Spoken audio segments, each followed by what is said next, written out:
ইসরায়েলের আকাশে মিসাইল বৃষ্টি।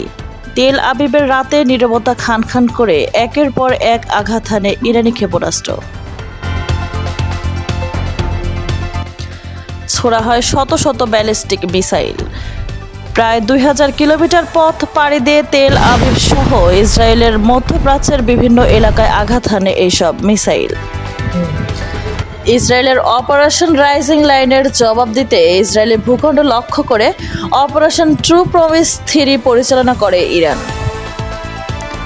তেল আবিবের অভিযানের 24 ঘন্টা না পেরোতেই প্রায় 200 ব্যালিস্টিক মিসাইল ছুড়ে জবাব দিয়েছে তেহরান।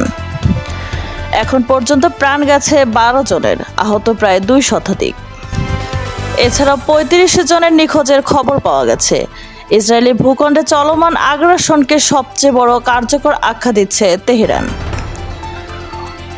উপর্যুপরি মিসাইল আঘাতে গাজার মতো ধ্বংসযজ্ঞে পরিণত হয়েছে ইসরায়েলের মধ্যপ্রাচ্যের বিভিন্ন এলাকা।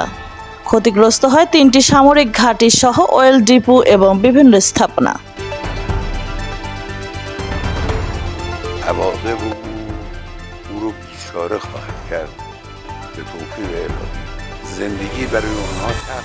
ইহুদি সাম্রাজ্য বড় ধরনের ভুল করেছে, ইনশাল্লাহ এটা তাদের বড় ধরনের ধ্বংস ডেকে আনবে।